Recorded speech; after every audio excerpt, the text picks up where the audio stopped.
ఆ మధ్యన ఒకటి మాట్లాడుకున్నాం, రిజర్వ్ బ్యాంక్ సమాధానం చెప్పాలని కూడా అనుకున్నాం. పత్రికల్లో కూడా వచ్చింది, డిజిటల్ మీడియాలో వచ్చినాయి, ఇప్పుడు పత్రికలు వార్తలుగా చేస్తున్నారు తప్పించి వాళ్ళ సొంతగా ఎట్లాంటి ఆలోచన చేయట్లేదు.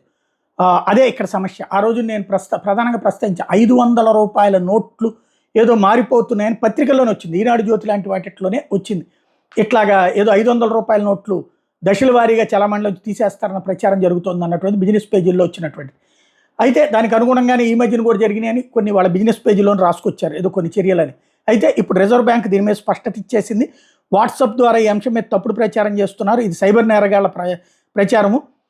ఏటీఎంల ద్వారా 500 నోట్ల పంపిణీ సెప్టెంబర్ నాటికి నిలిపేయాలని బ్యాంకులు ఆర్బీఐ ఆదేశించినట్టుగా చేస్తున్నాయి. నకిలీ వార్తలంటూ కేంద్రం ఖండించింది, ఇందులో ఎట్లాంటి వాస్తవం లేదని చెప్పింది. ఏదైనా వార్తలు విశ్వసించేటప్పుడు ఓసారి ధృవీకరించుకోండి అని చెప్తుంది.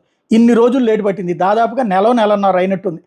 మనమే వీడియో కూడా చేసాం దాని మీద, పత్రికల్లో వచ్చిన వార్తల ఆధారంగా. కాబట్టి వేగంగా స్పందించాల్సిన బాధ్యత ప్రభుత్వం మీద కూడా ఉంది.